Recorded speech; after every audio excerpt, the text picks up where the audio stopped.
Welcome to Shoot Me Straight. Dave Fields, Eddie Gallagher. I'm here with Lisa and Jimmy Smith. They're the owners of BlackSmith Jiu Jitsu. They've been, how long have y'all been in business? A couple of years? We had a school in California also, so before we moved here, so I think it's been 8 years now. Total. 8 years. Wow. What was the school in California?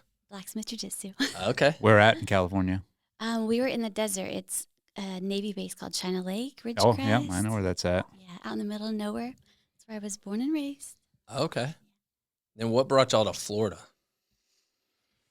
James? Vacation home. We bought a vacation home. I worked for the government, and there was some guys that would come out here, and they told us about it. And I have a bunch of family in Lakeland and Orlando area, so Yeah. I wanted to go to Florida, and I couldn't get her out of the desert. So I said, let's buy an investment house. We can rent it out. We can vacation there. Yeah. And then we came here for leave, and she loved it, so that's all she wrote. Yeah, he took 3 months off of his base job, and we had people running our school, and we came out here and lived it up for 3 months, and then went back to California, and I cried every single day. I'm like, can you just quit your job so we can train jiu-jitsu full-time and live in Florida? We were there for 7 months, and it was like the worst 7 months of my whole life. And then one day I told him, I'm like, just quit your job. We'll just train. So we went back and forth texting, and then he texted me and he said, I did it. And I was like I couldn't breathe just knowing he just quit his government, like that security of the government. Mm-hmm. So he quit, and I saw the text messages we sent back and forth, like hyperventilating in a paper bag. Like we were freaking out, but it's also been the biggest blessing, just getting rid of that and doing what we love. Yeah. That's awesome. What? How long were you doing training out in California? How long was school there? Like, yeah, you had your own jiu-jitsu gym there, Yeah, right? So we actually started an MMA school. I started at a school, and I didn't really get along too well with them, so we decided to start our own program in an MMA school. There wasn't a lot of jiu-jitsu there back then. Yeah. I was training in a dance studio where they would roll out a wrestling mat, train. There wasn't a lot there. I'm sorry. No, you're good. So then we started our own program under an MMA school, and I just taught there for a few years for free, and then we decided one day we wanted to do our own thing, so we broke away and started our own school. What? When did you start doing MMA? Did you grow up like wrestling and? So back in Jersey, I started boxing. I kind of talked to you about that previously, but What part of Jersey? Hamilton, New Jersey. Okay. It's, I was born in Patterson. Oh, it's next to Yeah. AC, like the South Jersey. Okay. But I started boxing, and I used to train with a bunch of guys there, and I fought a wrestler on the boardwalk, and he grabbed me, and I did not know what to do. So right after that, I talked to my friend Joey Rivera, who owns a school now in Arizona. I think it's called Apex. He was on the next UFC fighter, Joey Boom Boom Rivera. I don't know, but he was an awesome guy. But he got me into judo, and in the back of the judo school, there was no jiu-jitsu back then. We're talking in the 90s, So Yeah. there was no jiu-jitsu schools. So I did judo in the front just so I could do jiu-jitsu in the back with the guys after class. So Dang, that's pretty savage because judo's no joke. yeah, you can't do judo now. As a grown man, you can't learn it. You'll think break. You had to do it when you were young, and you could bounce back. Yeah, but now I feel like jiu-jitsu is that art that you can do forever if you want to. Like boxing, you can't do it forever. No. You take so many hits, and That's why I stopped. It was, well, my wife pretty much was like, that's it. Yeah. You only got so many punches in you. Exactly. I mean, that you can take. So Yeah. that's how that all started. So in the 90s, that's pre-UFC. Or that's right around. Yeah, I remember watching their it with my start. grandpa, like back when it was brutal, where it was like no weight divisions and just Yeah. When you had to rent the blood VHS everywhere. tapes. Yeah, Yeah. it was bad. They were getting banned everywhere, so they had to keep moving around. Yeah. Yeah, Back when, have y'all got to spend some time with Halleck when he's down here? I have. I've trained with him. I think once we trained with him, right? I think he came in twice. Was it twice? Yeah. Okay. Wow. Yeah. Yeah, he's great. Yeah, And he's awesome. he shared his story back on when they were all starting that. At that point, I think his dad was part owner in it Mm-hmm. and helped start it before Dana and Fertitta Brothers came and bought it. Yeah. But it's pretty wild back then, and I'm glad that they got the rules put in place, like 9 to 5 elbows, and Yeah.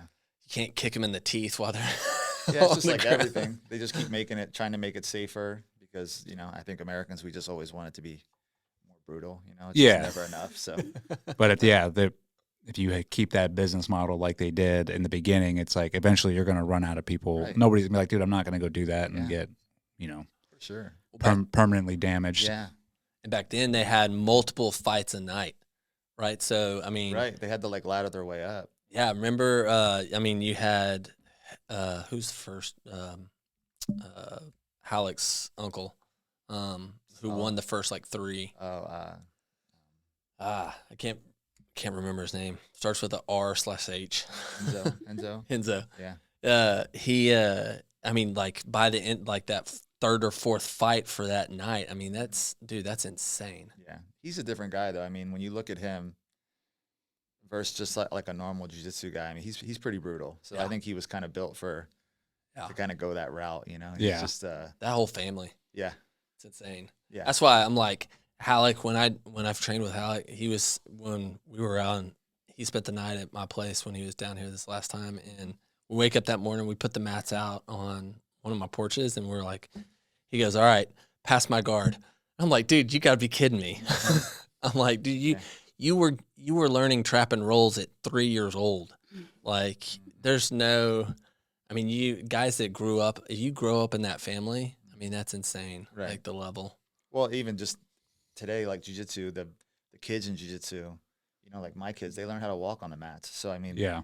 when they're black belts, it's not going to be like a normal black belt. That's going to be a black belt who has probably almost 20 years in, versus a black belt now. Some black belts are they're getting in 5, 6, 7 years. Can you imagine the difference, the level of skill that these kids are going to have?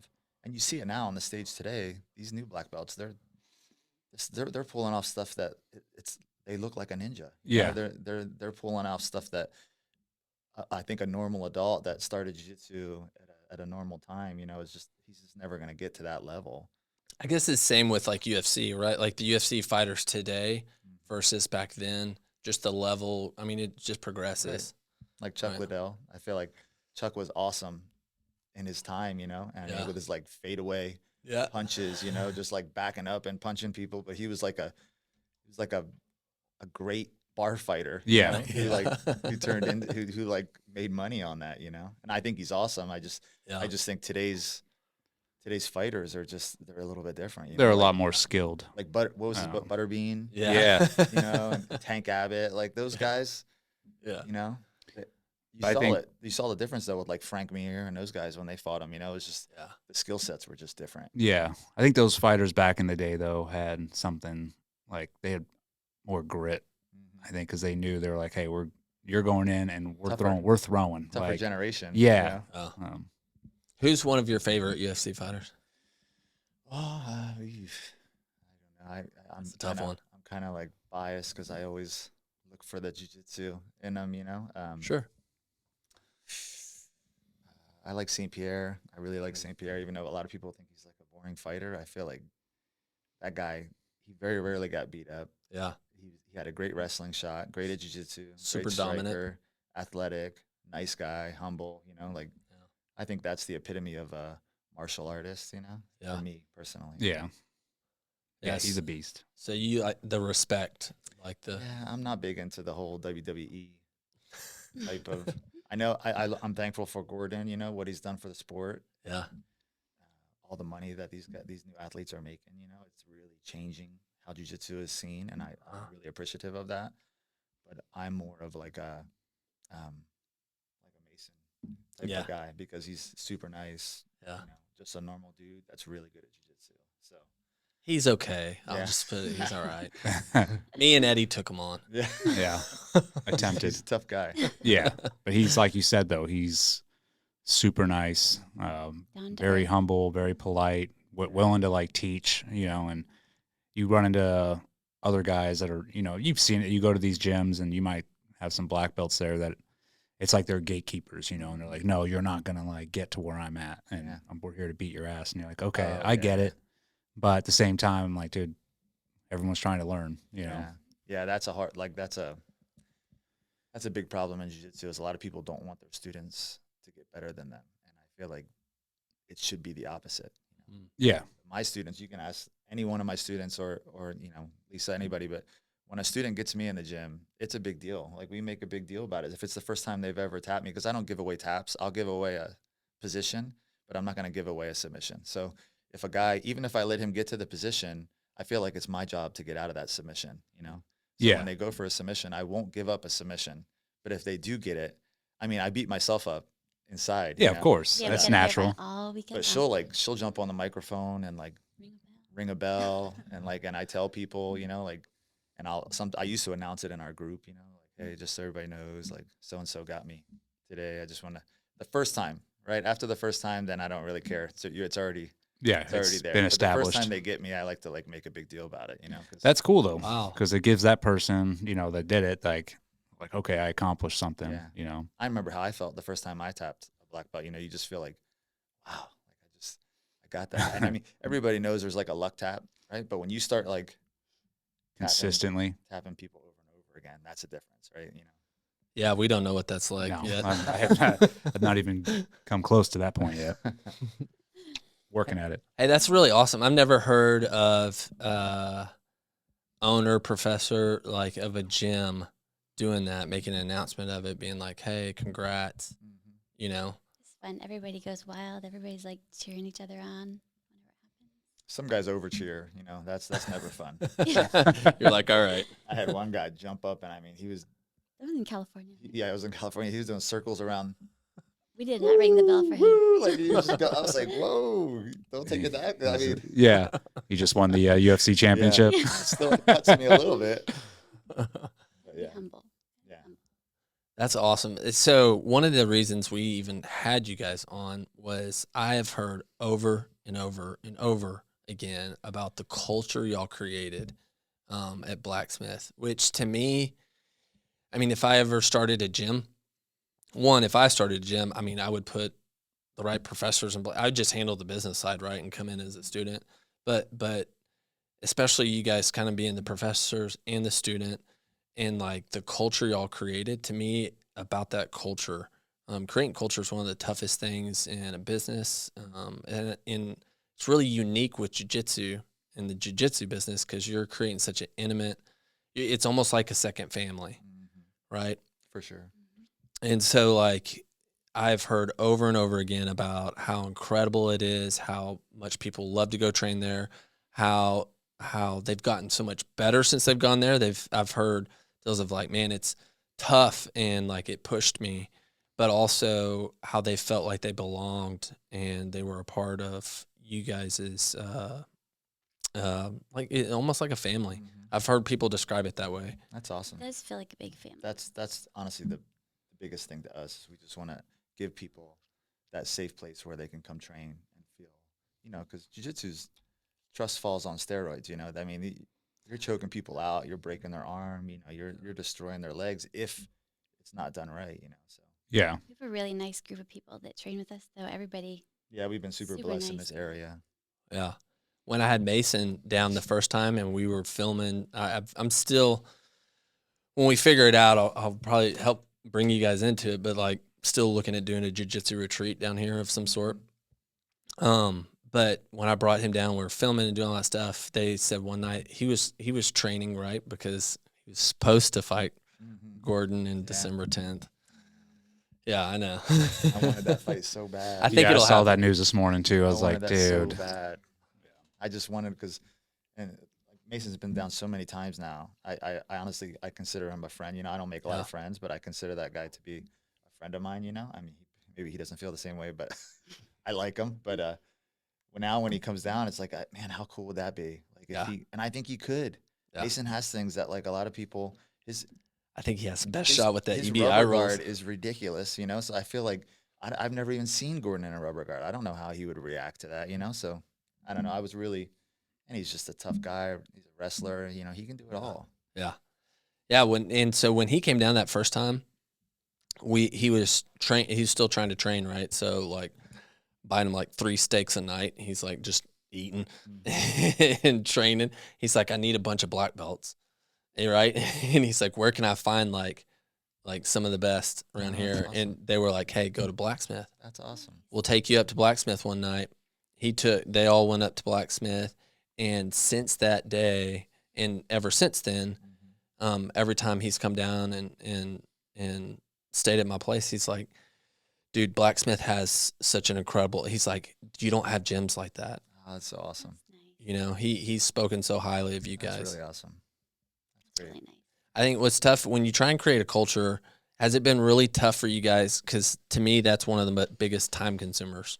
Like if you just want to create a business, you want to create a jiu-jitsu gym, lease a place, buy a place, spin the mat, make the mats out there, set your times, start getting members, and set professors in place. Okay, you got a jiu-jitsu business.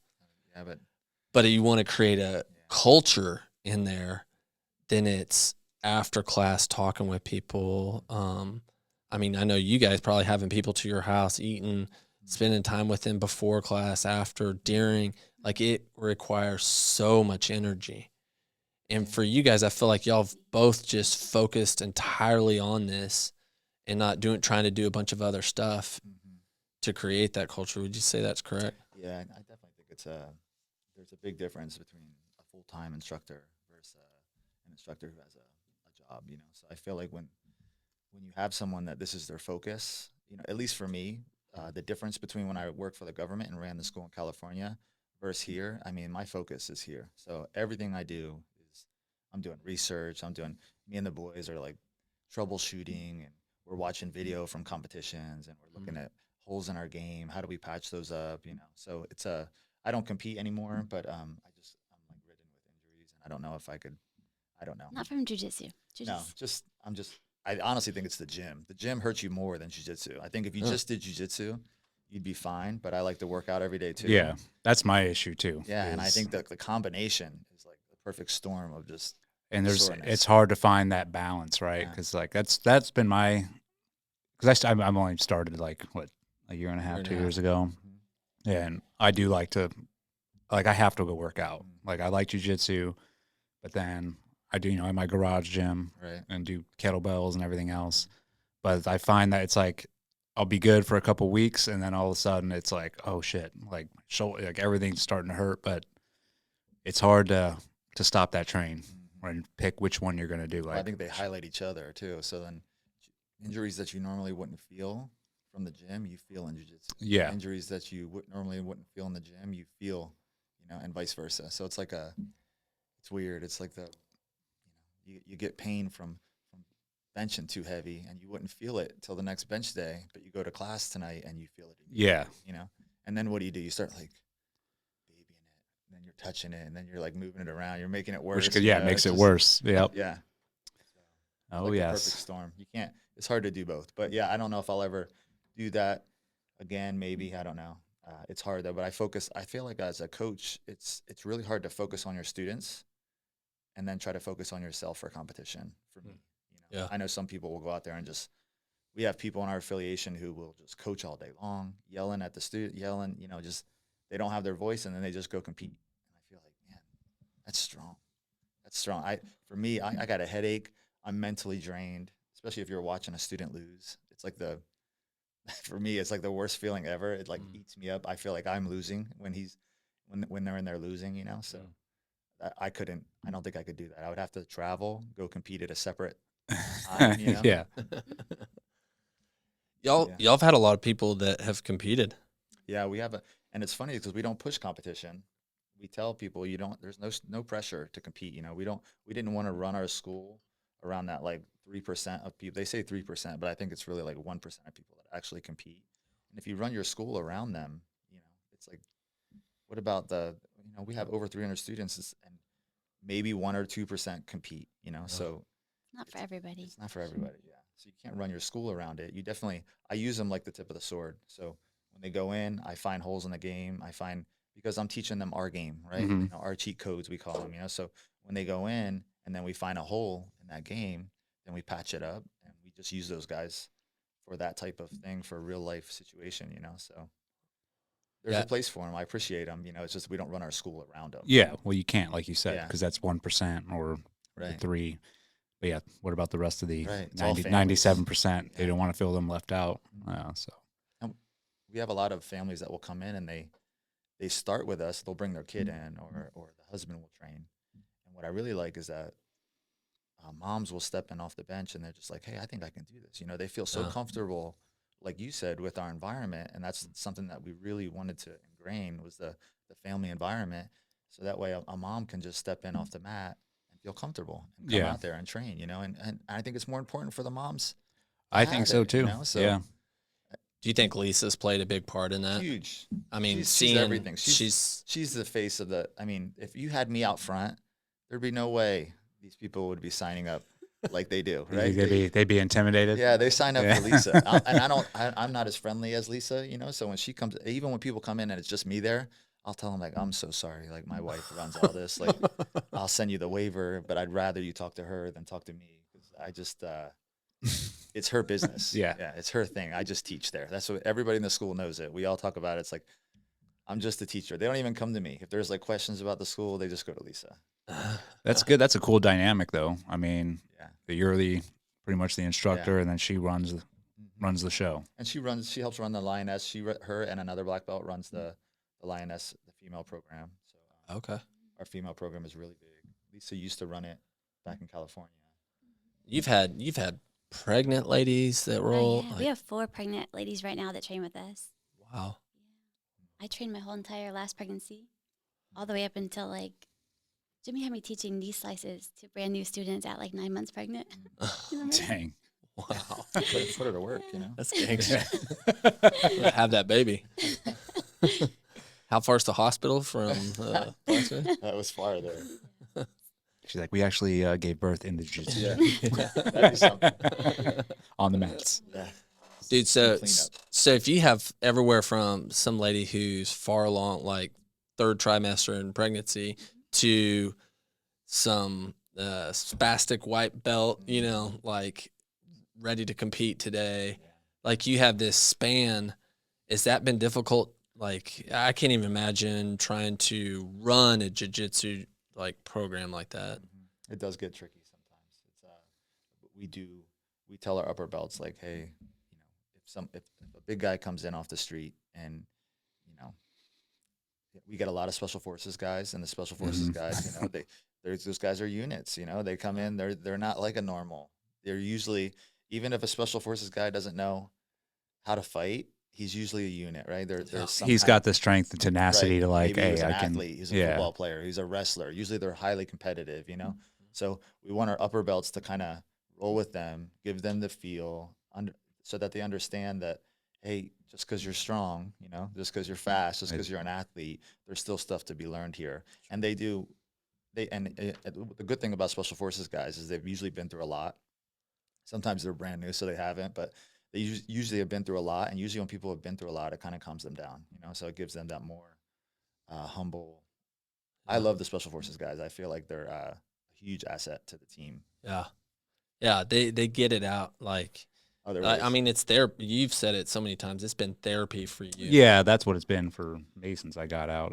That's what I use it. I mean, I started doing it with my oldest son just to like, hey, let's do this together. And there was no jiu-jitsu places around here probably for the first year or two that I lived here. And then all of a sudden, like 4 of them popped up in the same week. So I started taking my son with me. I was like, hey, let's go do this. And I was like, oh, you know, I'll try it out. I also knew, I was like, dude, if I start liking this, it's going to become my new addiction. and usually it does with the special forces guys. Yeah, They need, and like, that's a target. pretty much what happened. I was like, this is awesome, and it's therapy. I left there like no ego, no like, you know, all my problems that I had going into there are gone. You know, because it's like an hour and a half of just straight focusing on not getting choked out or Can't think of getting your anything arm else. broken. Yeah, it's like if you do, you're screwed. So. Yeah, I love it, man. I imagine that's what a lot of the SF dudes come in for too. Is it's a place to go to sort of release and learn at the same time. We've had really awesome guys come through that have been through a lot during the last administration. You know, they were out there working. You know, Oh yeah, and guys would come back and you could tell they had just been through a lot. Like PTSD. They were I on know you edge. don't. I don't know about PTSD, but it's just they're still kind of they can't sit still when Yeah, they first get well. back. You know, some guys would come back from 6 months when they just signed that huge peace treaty. I'm bad at all this stuff, but they just signed that huge peace treaty a while back when they were taking out ISIS during the Trump administration. Yeah, that's I was over there during that time. Yeah, so that time we had a bunch of guys come back then, and they lost people. Yep. So Like they one were. guy lost his whole team. Yeah, we had one guy lost his whole team. Another guy lost 2. He was a major, I think. But he was awesome, but he couldn't focus. And he told me, he said, "Man, it saved his life because he needed something to target his energy at." You know. And it's true. I mean, I talked to, there was an SF guy that showed up. I go to Forge down the street because it's in close proximity to my house. And we had a couple SF guys come in and try it for the first time. They were older, my age. Look, they're about to retire, and at the end of it, it's the same. And these dudes were jacked, but they got humbled pretty quick and like, hey, yeah, strength, and it's not about how strong and how like tenacious you can be in here. It's like you need to be calm and think through these problems, which is, I was like, that's why you need to keep coming back, dude. I was like, you can no longer depend on like, oh, I'm just going to run through this fucking wall. Like, because that's what we're used to, right? I'm like, this is what's going to teach you to get through civilian life. And that's what it's done for me, at least. Yeah. You're going to run right into a trap is what you're going to run Yeah, into. exactly. My professor, Matt Baker, he's an awesome guy. Just he will do anything for you, but he's a normal guy. And he's usually at my first or second role. Usually my second role, I kind of learn people's roles, and I feel like I adapt well, and I could usually get him on the second role. Yeah. But my professor, I've never been able to get him. And like I said, he's just a normal Yeah. guy. And as he's like choking me out, he's like whispering. He's like, you hear the creaks of the key, Like I was, but now I'm not. That you're talking to me. He's such a smart guy. He's like a magician. But he says jiu-jitsu is different. It's like punching sand. It's like you can't punch sand to get through. You gotta wiggle through. Yeah. That's what he always used to say, and it's always stuck with me. You just gotta find your way through. You can't just you can't beat it. You gotta find it. So. He's a ninja. So wow, it's like Kyle. Kyle is like, he looks like a little nerdy accountant, but like I watch him manhandle like 250-pound dudes. He's 135, I think. He's just, it's insane. Yeah, he's awesome. He came and trained with us. I don't remember how long ago. I think he was part of the Grace University at the time. I've noticed it's like a trend that the more someone has trained, it's like the less violent, or like the less, like the more humble, the more. It's true. Yeah, it's like the more peaceful they are, the more dangerous they get, in a sense. And I think it's because you realize how fast you've seen injuries. Just like the special forces guys. They know how fast this can go bad. So I think it kind of slows you down, and you don't want to, no one, I don't think anybody really wants to get people hurt. Yeah. Yeah, when Mason trained, he came back that first night that he came with you guys, and he was like, man, he was so worried. He was like, man, I think I might have hurt the. He was so. I know, he like was so nice. Her knee popped or something, Yeah. and he was like, man, I'm worried about it. I'm gonna follow up with her and make sure like she's all That's right. the difference between boys and girls, right? Like, so that she was attacking him. And it wasn't even his fault. I was like, She was putting him in a bicep slicer, and all he did was just try to like push popped my her foot knee away, out. and it like popped so loud, everybody heard it. I was like, no, I'm good. I kept rolling, and he's like, are you sure? He's like, no, you're not He's good. like, you're not gonna be able to walk tomorrow. And I was like, no, I'm fine. Sure enough, I couldn't walk the next day. Oh no. He was super nice. I think you could tell he was really bummed out about it. Yeah. But I don't think she was walking again until the next time he came and visited. Yeah, it was like 6 months. It was, yeah. It was Really? pretty She was still bad. trained. She just couldn't like walk around. She could. There's, like I just tore my meniscus the other day. I was squatting too heavy, and I think I was stretching. Embarrassing. But That's when that usually happens. I was pulling my leg and just talking to her. He's like pulling his heel towards his butt, and all of a sudden he like Getting locked up. such a good stretch, and then Couldn't move.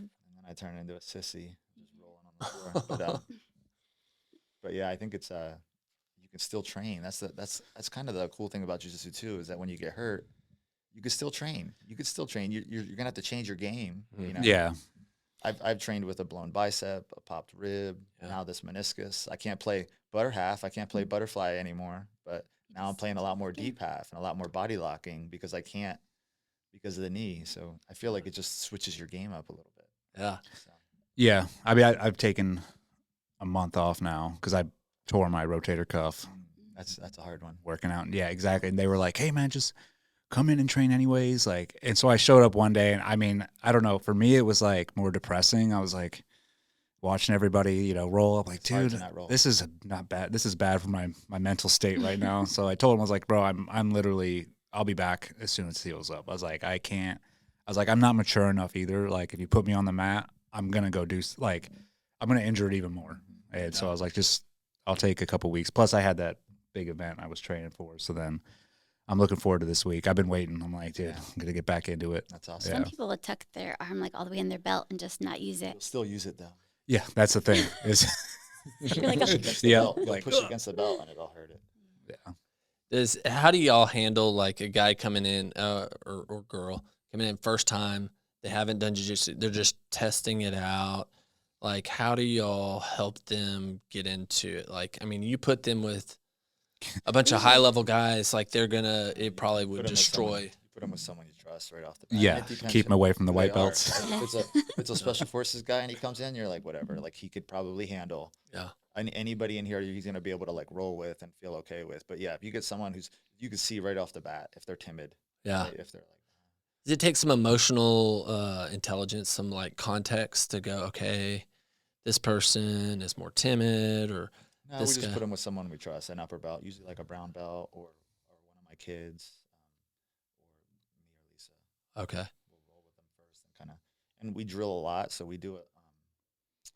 We don't necessarily do a ton of warm-ups, but we do a lot of technique. I teach a ton of technique because we don't have a beginner's class. We don't have like a advanced class. We tried that, but they never really take off. So I always tell students, like, if you're a beginner, take the first technique that I taught and just work it the entire day.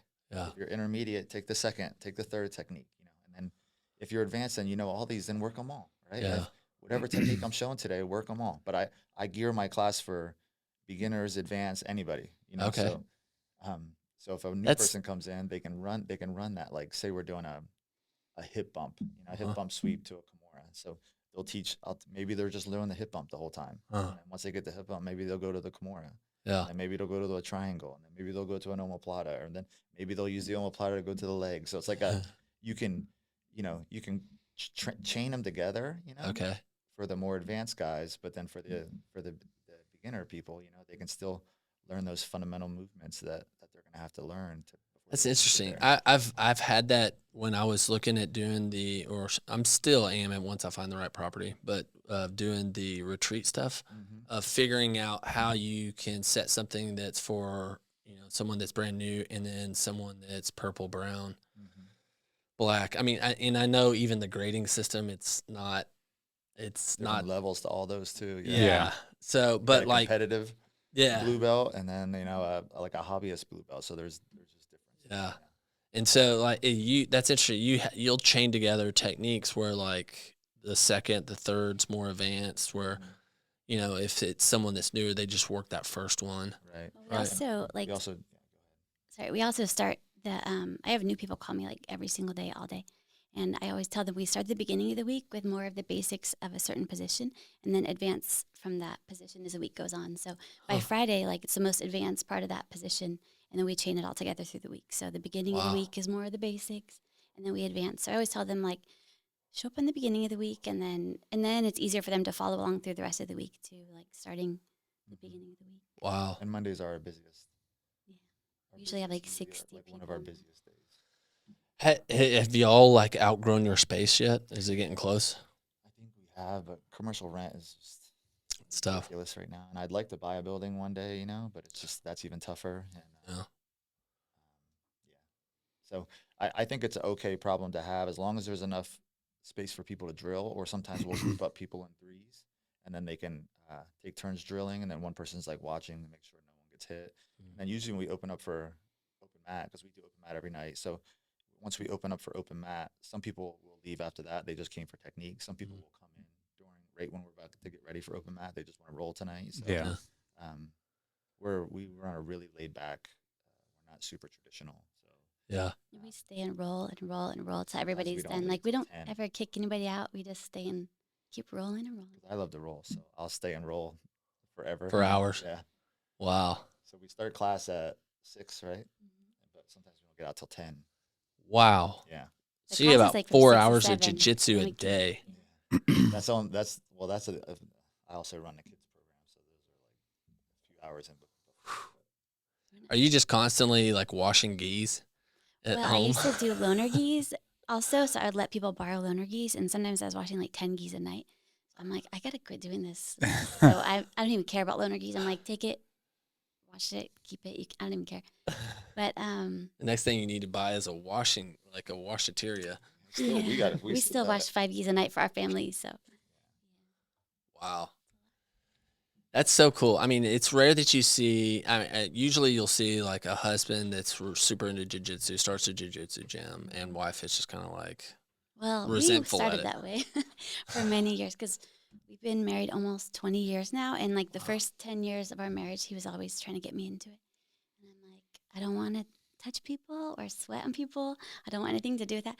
And then we got our boys into it first about 10 years ago, and then they got me a gi for Mother's Day one year, and then I started, and then I never. What stopped. was the deciding factor when you were like, okay, I'm going to give this a try? Well, they got me the gi, and I was like, well, I might as well at least try it. And then I did, Okay. and I loved it, and I never stopped. She's very competitive though, so it's she's really good at almost anything she tries to do. But yeah. she's super competitive, so it was kind of easy to get her into it. You know. So. Yeah. Did you know that for a while? You're just like, I knew she'd be good if she would just try, you know, because she's good at like basketball. She's good. Yeah. Like, she's probably handier than me. Like she's good at whatever she wants to be good at, you know. And it's just getting her in there and getting her out of it, and which I can't imagine how hard that must be for a grown man. I started as a kid, right? It's so hard for a grown man to walk into a gym and he knows, especially for like a special forces guy, Oh, yeah. right? Yeah. They're like cream of the crop, right? So you take this guy who's supposed to be, you know, the alpha always, you know. I mean, they kind of preach it, right, in the special forces, like. Yeah, I mean that's what's bred into you. What is it? I The guess warrior.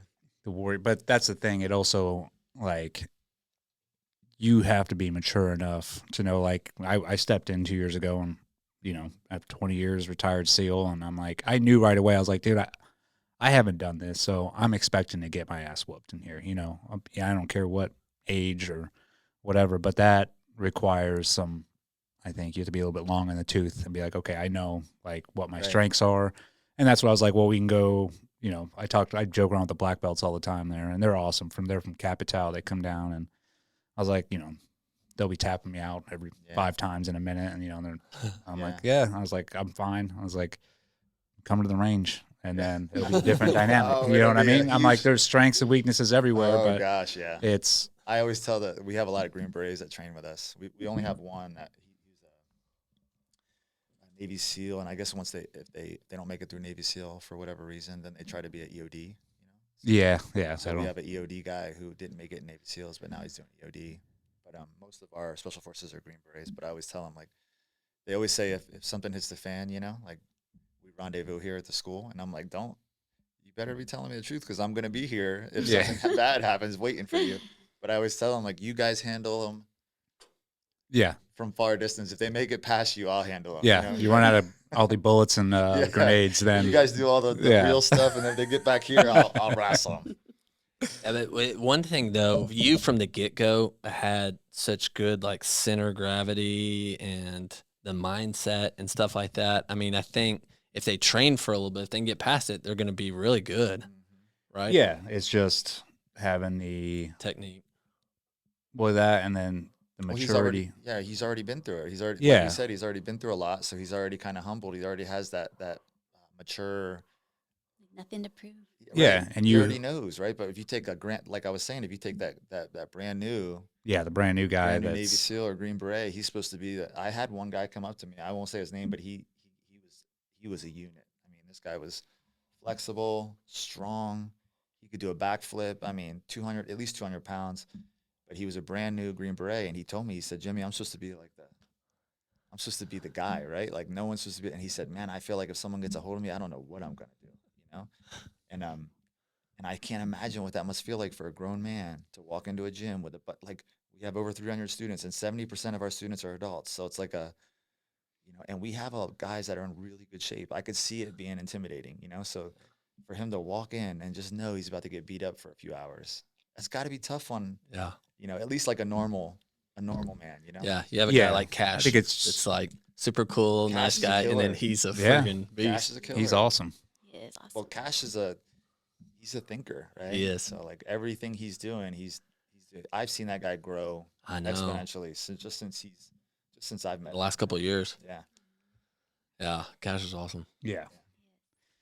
Oh yeah, I've sparred with Cash a couple times here Yeah. on our off time. We'll meet up here and go at it. Mhm. Yeah, he's just a good human being. Yeah, he is. Yeah. He's awesome. Dude, so how's it been having a business between a husband and a wife? It's a dream come true. I think so. When he's Yeah. working on base every single day, I'm like such a crybaby, but when he's leaving for work in the morning, I'd just be like standing at the door, like waving to him and like crying, like saying goodbye to the person I love the most in this whole world. And like, I'm like, why are we doing this? You hate what you're doing, and I hate saying goodbye to you every day. So let's do what we love and spend all our time together. Yeah. I think it was hard too because you think you know, as a normal guy working a normal job, I'd have to wake up at 4, go to the gym, work all day long, Yeah. come home, jump in the shower, go to jiu-jitsu. And you have like 5 minutes to change and get his gi on and like get out the door before we. And then you're like spent by the end of the day. You're like, Yeah. dude, And I And then have we felt like nothing. we never saw each other. Like Yep. he's. And y'all had Yeah. kids at that time? Mhm. Yeah. That's tough. And then Yeah. you have to try to spend some time with your kids, spend some time with your wife. Yeah, especially with. I've never been a big like they were the big reason that I quit too is that I came home one day and they just said, Dad, can you just quit? They were crying, and they were really young. But Yeah. you know, I watch all these motivational speeches where it's like, you know, you forget what's important. You just start chasing that dollar, and you kind of forget what's important, you know. And I feel like I let her handle all the money because I just don't want to be. I don't want the I'm school. the same way. I don't want the school. I don't want any money like pressure. I let her handle that. She likes the money, so I let her handle the money, and it's just like I don't think about that at all. I just you know, I don't think about like how many people we have. I don't run my school that way, you know. Like if there's I've kicked upper belts out because they're hurting people, you know? Yeah. And That's good. yeah, it's like That's you the can't- tough part about it, Right, like that's having the to really police hard the part. culture. Right. I mean, I had one black belt who came and he was with us just for a little bit, and he told me white belts are throwaways to him. That he just like he doesn't expect them to last anyway, so he'll just hurt them, you know. And I was like, well, you're probably not a good fit. Yeah, those are human beings you're talking He was about. pretty good at jiu-jitsu, but Yeah. I mean, Like everybody he was a starts as competitor. He was pretty good at jiu-jitsu, but he wasn't that good, you know. He was pretty good, but he wasn't that good, you know. Yeah. I Yeah. think that was the only person we ever had to kick out, right? Yeah, I've had to threaten it a few times. Some people they get really mad when they're losing a lot, and they kind of start throwing tantrums a little bit. And Their eyes change. yeah, they get snake eyes. I always say, if someone gets snake eyes, I can kind of read someone. You know, Yeah. if I'm giving them too much pressure or something, they get snake eyes, and I'll tell them like, hey, easy, Chill. calm down. Like, I feel like once you've been in those situations, if you've ever been in a fight or anything Oh yeah, like that, you it's know like, when it's about to. you can feel it. You can look Uh. at a guy's eyes and you could say, he's past the point. Like he's, you know, That's so start you throwing. just, I've bounced my whole life. So, Growing I'm up. really familiar with, people losing control, you know, and I feel like I can see it right away Yeah. and I'll calm it down. But yeah, we've had a few people like lose it, and I'll tell them like, hey, my kids train here. My Yeah. wife trains here. Yeah. Other people's kids train here. Other wives train here. You know, you can't do that. Yeah, You do take that 5. again, that's it. You're out. I'm not going to do that. So. That's awesome. It sounds like you're the perfect combination to run it, you know? And Yeah. I think she does more. I think What? if Say that again? she does. If the reason I wanted it though was because if, like, you know, God forbid something ever happens to me, you know, I always think like I'm a big guy, you know, like who knows how long I'm going to be here, but I want her to be able to like do it on her own, and she absolutely could do it on her own. She could pay an instructor to do what I do, or the boys could do it, or she could do it, you know. But Yeah. Yeah, but now that you've gotten your time back and you guys are together all the time, now, right? It's almost the opposite of your government job. I would assume you're probably making more than you previously did at your other job, Yeah. or at least matching it. You know. Yeah, we're making more. It's been a blessing, and like I said, I try not to like think too much about the money, because when I was working for the government, I made a lot back then. I remember back then I just wanted to get to 100,000. It's like, you gotta get to 100,000. You gotta get to 100,000. And I got to 100,000, and it felt like I make it's not 150. Really, it's not really that much money, It's like, and maybe it's because everybody was making, I don't know, but so then once I actually made it there, and I think the school in California was making like 80, so it was like, we were doing pretty well, and I didn't feel a difference. I didn't feel a difference, So then it was like, it made it easier to quit my government job, because I was like, we did Dave Ramsey. We don't have a lot of debt. We don't have any debt except for the house. Awesome. And so we're pretty frugal in that sense. We don't do a lot of vacationing. We don't do, it's basically jiu-jitsu in our house, Yeah. But yeah, we've been blessed here. We do better here than we did for the government, for sure. Yeah, I read a quote the other day. It's like, hey, the flex nowadays is not about how much cash you're making, a year. It's really about your freedom of your time. Mm-hmm. Exactly. That's I'm the truth. 100% on that. They said the flex isn't like the Rolex. It's the flex is, do you have that do you work a 9 to 5 and have that Rolex? Yeah. And It's- I'm That's all with we that. care about is time. I'm all about that. Same. That's how I think. Well, I think after working for the government too, think it kills you. it definitely does, and you really appreciate the freedom you have and the time you have when you get out or when you're away from it. You're like, dude, I've been caught up already, and I've worked my butt off for whatever government agency, and you come to realization, you're like, dude, none of this matters in the long run. It's It'll the replace time you you. have with your wife and kids, and actually being happy, The right? government will replace you. Yeah. It's a hot dog factory. They're pumping them out. Exactly. They're like, see ya. Exactly. I mean, I wasn't a huge, but I made it up to branch head, and I had to fire people. And I mean, you call them in the office, they don't even know it's coming. You got someone scraping off their sticker on their windshield while you're firing them, so they can't even get back on base. Oh yeah, It's brutal. it is brutal. But you got to give them your 2 weeks when you want to leave, But they'll fire you on the drop. Oh, It's yeah. just That and was like the biggest weight lifted off our shoulders, though, quitting the government. It was like one of the scariest days of our life. But I had just got a promotion. yeah, but at the same time, it was just like a breath of fresh air. Like we felt like we could breathe just having that off our shoulders. Yeah. Did you find any after quitting and moving here, any issues with the transition? No, the school. Well, as far as the school goes, the school immediately took off. We had She does 50 really people. good social media type. That's the only thing we really did for advertising. Sure. And she does a really good job at that. And I mean, we had 50 or 60 people Signed up before we even opened. Yeah. Wow. So we needed, our mark was 100. We needed to get to 100 to Yeah, pay break for even. everything. Yeah. Yeah. So we did that. And it then was COVID happened. COVID, yeah. Yeah. What's And we that? had barely opened, so it was kind of scary. Having Oh really? Yeah, we had just opened in 2019 in the fall, like October, and then here, yeah. Did you guys stay open during COVID? We shut down We did. We covered our window we shut down for a week. about a week, yeah. We shut down Yeah. a week, and we had so many people reaching out to us. I feel like that Really? was this area in general. I think it shut down for a A week, and everyone's like, Yeah. dude, screw this. Well, I got COVID, so it made it easy, right? I got COVID, and I was like, okay, we'll shut down During for a that week? Yeah, Perfect. and we did, and it was like, well, actually, I think I was quarantined for 2 weeks. Huh? How did we Still- work that? We just covered the windows, and I we had, didn't like, a train whole though, checklist. while I was quarantined. I did not train, Yeah. even though Oh, you- I'm not a big COVID. I know it's a real thing. Sure. For me, it's like the flu. So Yes, that's exactly what it is. I wasn't. We It weren't did afraid. hit me, but I'm not afraid. I've had people that lost family to COVID, so I'm really sensitive to. I don't Sure. want to make anybody mad or anything. I just, for me personally, it's the flu, and so I stayed quarantined just because I felt like I needed to do that as a business owner. Yeah. well, that's otherwise- just proper etiquette. Yeah. No matter if you have a cold or anything else, you're like, yeah, I'm gonna Yeah, you try and not- yeah. distance so I Keep my don't give it to darn somebody cool. else. But yeah, you're not going over.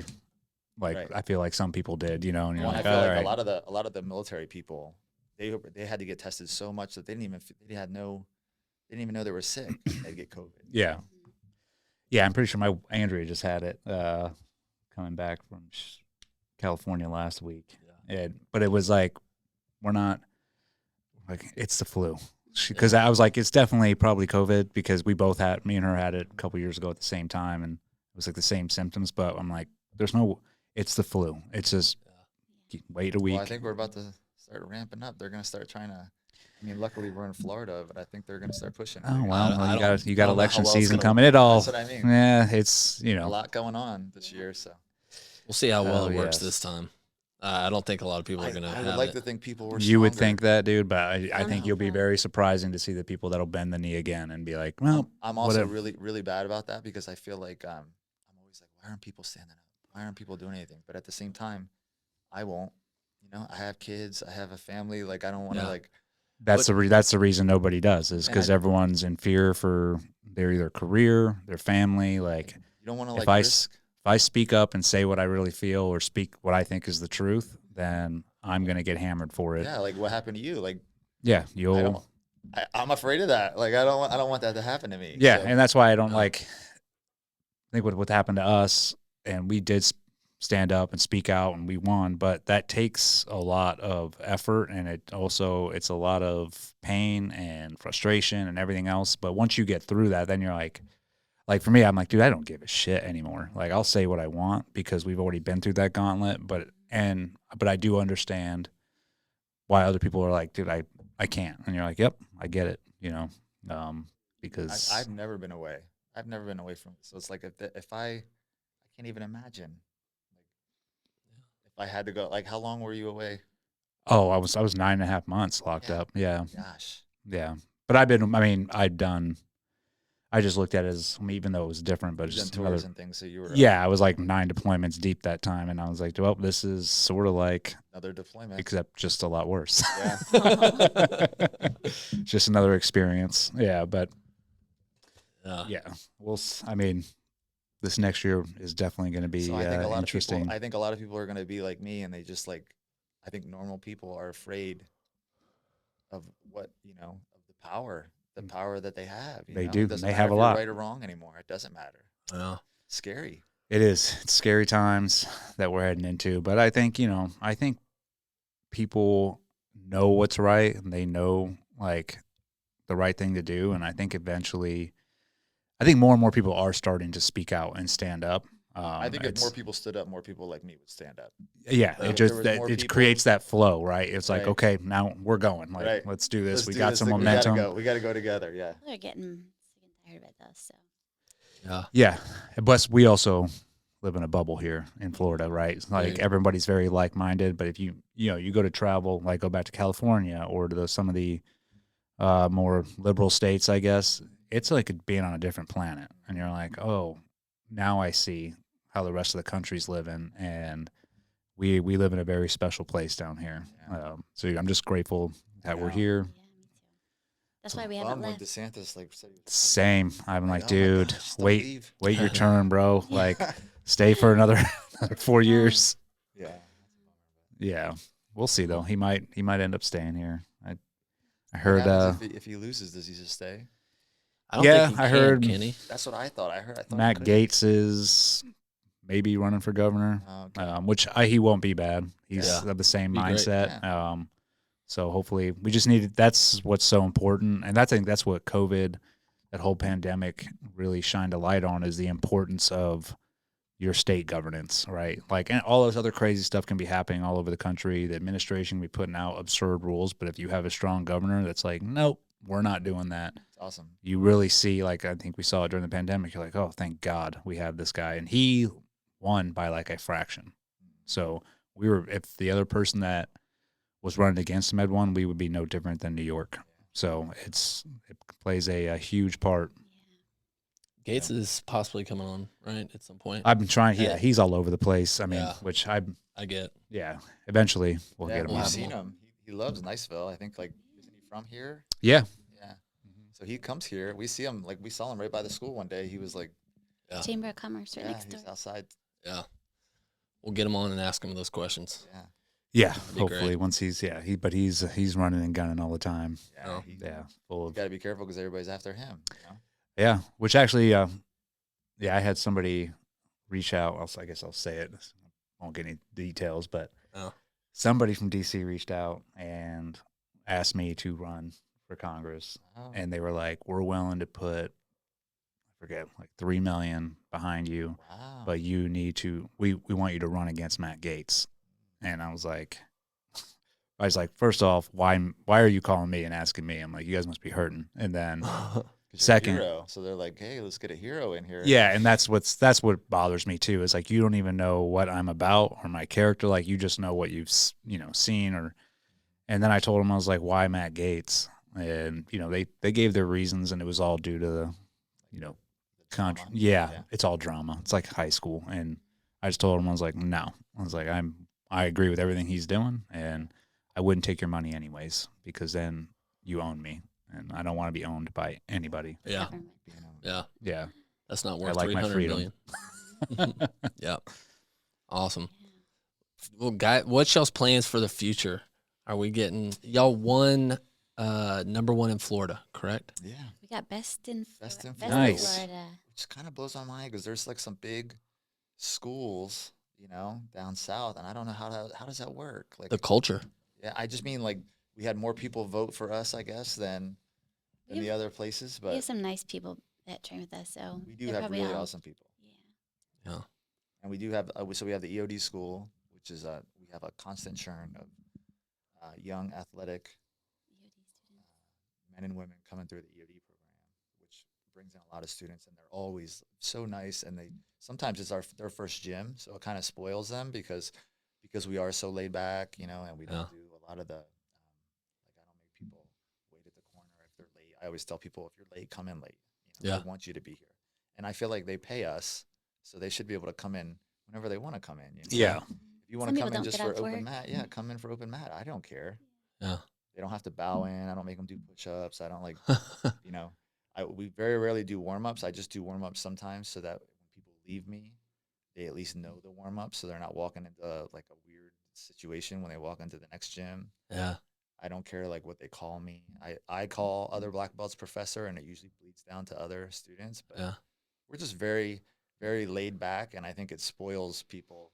And then they go to another gym, and it's like you can't even tie your belt in front of your professor, and it's like It's a very regimented. So I feel bad. I'm almost like I don't know if I'm like making it worse for these students because then they come into like this super laid back environment, and then they go to a super traditional school after, and it's like, oh, I don't know if I like this vibe, like Yeah, and bummer. So I guess different strokes for different folks, right? Like I'd be if I was running a gym, I think I'd do it the same way you did because I'm like, Yeah. dude, people are paying to come in here Right. and learn, and it is a Yeah. business, and it's like once you start treating it like this boot camp type, like, and I get why some schools do that. Like I get if there's schools like, hey, we train like to be champions here, and like we train to compete, and like I get it, like cool. But if you're running a business and you want people to learn jiu-jitsu and get more people involved, then yeah, I don't think the dynamic of like you come in here and we're going to scream at you and tell you how horrible you are and like I'm you're a not grown fun. man. I don't really. Yeah, dude, it's like Dudes hollered at me. and I'm not coming back here.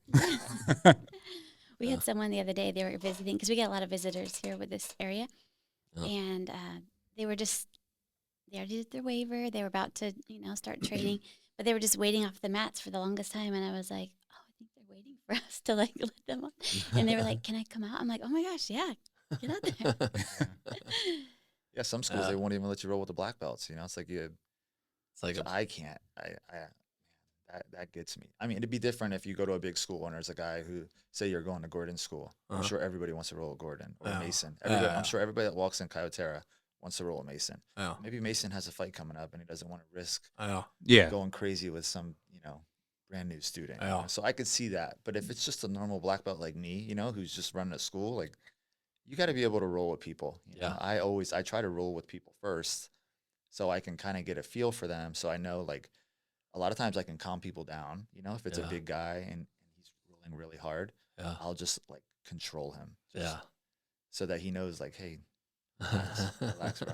Or I'll take a submission and I'll like take it till right before he'll bring his hand up and then I'll like let go and keep working. So it's almost like you can kind of calm people down by rolling with them first, so. You kind of take that on the head. Like Right. you'll go, hey, I can already tell Especially from this if he's guy's a big demeanor. guy, yeah. Like I don't want him rolling with some purple belt or I don't want him to hurt someone because sometimes these big oxes will come right out and call a girl out, and it's like, Oh, geez. What? She usually catches people first when they first yeah. Yeah. like new people. Or I'm always watching too. I'm always watching stuff. I have to. I'm like, hey, relax, bro. That takes a whole other skill. It's and just of, like, training. Yeah. Well, Well, it takes being like again mature. It's like, dude, you, especially if you're gonna roll with a girl, right? And you know, it's like, yes, I'm 10 times stronger. Like I could do Right. what but at the same time, I'm gonna roll with you, and Try to we're match both, it. yeah, Try like to match the match the strength. thing, and just You actually have to be they're- more careful. Yeah. Because you can't like fall down on her. You don't want to pop a rib. You know, you don't want to like. So you have to be being a bigger person. There's more responsibility in jiu-jitsu, especially when you're rolling with smaller. Usually that hurts. Sometimes that hurts big jiu-jitsu practitioners because you get so used to, if you don't have big guys in your school, you get so used to rolling light that you will go to a competition and it's like you're still in light mode. Yeah. You have to have those big bodies to roll with that you can, where you don't feel bad just bench pressing them off you, you know, because they say strength doesn't matter, but it absolutely matters when you guys are paired up, right? Like, so yeah. if you get a big guy who's on top and he's used to just being able to smash in a position, and then you get another big guy and he just lifts you up, how are Yeah. you going to be ready for that energy? Now if it you've never matters. felt it? Yeah. there's a real there's a big dynamic there, but yeah. How was it like? So you're a black belt, right? I am. And then You just got it. I did. in September. Congratulations. Thank Congrats. you. that's awesome. That's huge. I know. I still can't believe it. Honestly. Do you do you have like you said you have a large group of females that come in? Yeah, we usually in our women's classes we usually have about between 20 to 30 women each class Mhm. in our women's class, but we have more than that signed up. But I'd say on average about 20 to 30. and we have 4 black belts, well, one just left. Yeah, Right. 4 female black belts. Do you Wow. see since we're talking about like obviously guys that come in and you have to like, all right, let's humble this person. Do you have that issue with women at all? Like, Not very often. I mean, some of them are crazy, like spazzy, but you just control them, and then they're like, nothing's working, like, and they're gassed, like can't breathe. yeah, And I'm just got my mouth closed, like breathing through my nose, like, you know. Like, but no, not very often with the women. yeah, I would. Every now and then, though, like we had this one guy, he would always call me out, remember? And he was like, he had to be 200 and something pounds, and he was so crazy, and he was an EOD guy, and every time he rolled with me, he'd do something so crazy, like he was in my guard, trying to armbar me in my own guard. Do you remember that? Yeah. Yeah. Trying to armbar you, was- and he was in your guard. He was It's in like my, he's just using pure strength, you know? Like Yeah. basically just grabbing her arm and trying to break Just it. wrenching In the it. guard. Like, do you think this would work with someone your size? Or yeah, he's in my guard. So no, he's a but super nice guy. Just Yeah. some guys just don't have that understanding, you know? So, Yeah. Do y'all do the women roll with guys a lot, or do they a lot of times match up women and women? yeah, I feel like in the beginning, women when they're first starting out, they love the mostly- lioness class at first. Yeah. So, and I feel like like a some good women starter. never leave the lioness class, which I think Sure. is awesome too, right? If they just Sure. don't want to roll with dudes, because they're taking some risk, right? Yeah, Rolling with I the get dudes. it. Yeah. I mean, I'm even because I'm new. I'm uncomfortable rolling with women. Like, I will do it, but I'm like, I still have that You have to be careful. initial like, and I won't call women out either. Like, if they're in front of the mats, I'm like, let's go, you know. Yeah. But if they are like, hey, do you want to roll? I'm like, okay, yeah. I will, but It's I rude to always say no. exactly like I don't want to be a dick and be like no, but I always have that I don't want to hurt you. You know what I Right. mean? So Yeah. Well, and my professor told me this a long time ago, and I believe it's 100% true now, just like coaching and seeing students progress, is that girls are better at jiu-jitsu. And I think Mhm. that there's a lot that goes into it, but I think some of the big things are that usually they're more mobile. They can More move flexible. better. Yeah, they're more flexible. Their hips are better. Legs. And they also never really had that strength that a lot of guys have. So they never picked up these bad habits of like trying to like brute through things. They had to have good technique Yeah. from the beginning. So when a girl comes in and she's a black belt in jiu-jitsu, she She's a probably knows a beast. ton of jiu-jitsu. Yeah. You know, she knows what really works, what works against a bigger guy. You know, there's a lot of things that have to go through for her to get good at jiu-jitsu and feel comfortable rolling with guys and rolling with big guys, and you know, and being able to control sometimes bigger women that come in. You know, it's like there's a lot. You know, I've kind of been blessed because I'm a big black belt, so it's like Yeah. you know, a big guy comes in, it doesn't really mean much to me. But imagine if I was 130 pounds and then a 250-pound guy comes in who's a unit. yeah, You know, Yeah. there's a little bit of pressure there for me to be able to like handle this guy, So Yeah. Well, I mean, that's what, I mean, ideally, you screw yourself up if you're just using your strength. You're not really like his, even though you could have someone that maybe he's a blue belt that's 250 pounds could come in and could beat you, but he doesn't know as much jiu-jitsu as you. Like he's not really learning and growing. right.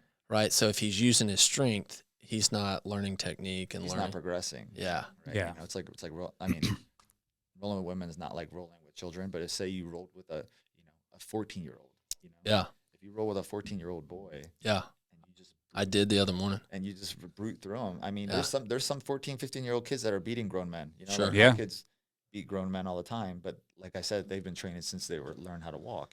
Yeah, I did the other morning with a 14-year-old boy, and I matched and gave him enough to push him a little bit, right? And then I let him have the submission, but like it gave him that challenge to grow in it.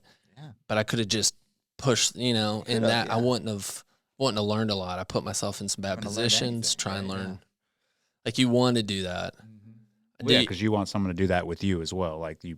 Everyone does Once that I with go me. right, you go with a guy as big, Well, can you as imagine big as taking this. 300-pound? Like sometimes you go to competition and some of those guys are monsters. Can you imagine Yeah. their hands?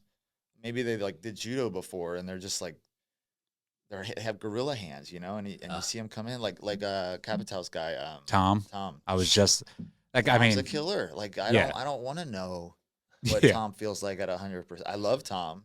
When I first got here, I trained at Capital for 3 months, and when I took that leave, remember, yeah, I trained it, and I love Capital.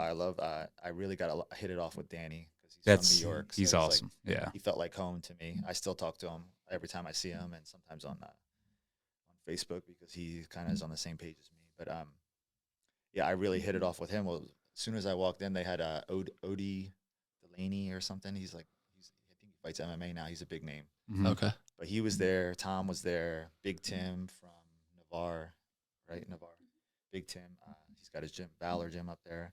They were all there, and Danny just said like all the 200+ guys over here. So it was like I had Tom, I had Tim, I had Odie, like, and it was like my first day there. It was like I was like, oh my gosh, I didn't know Odie was like this collegiate wrestler. He blast doubled me right away. Like I did not see that coming. He's a big dude, but I didn't know he was gonna move like that. And then Tom, you can't break his grips. No, his hands are. You got to learn how to work around the grips. You try to break his hand was like a lunchbox on my Yeah, gi. he's probably one of the biggest human beings. He's got to be like 6'8", right? Yep.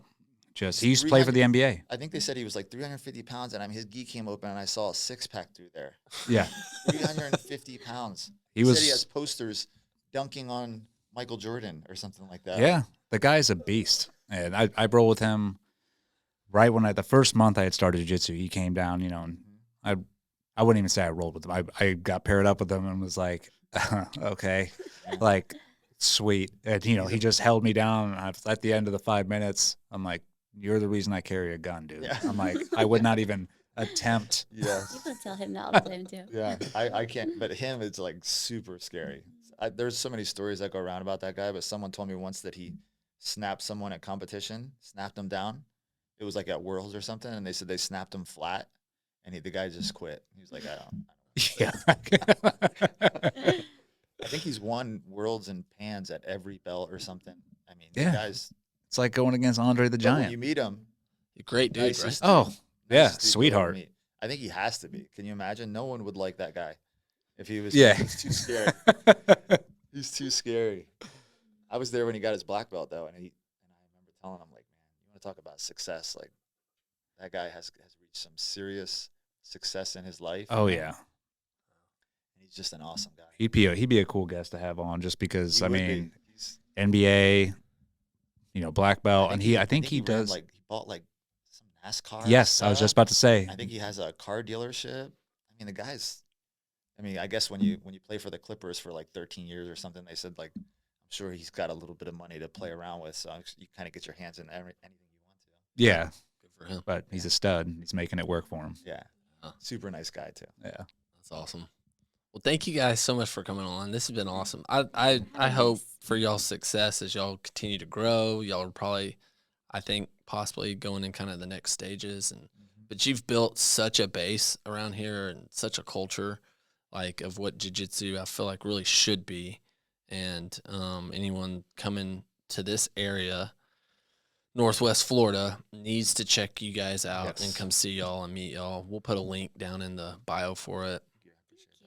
What before we go, one piece of advice from the both of you on somebody. So we have a lot of listeners around here that's thinking about going to do jiu-jitsu but is like unsure.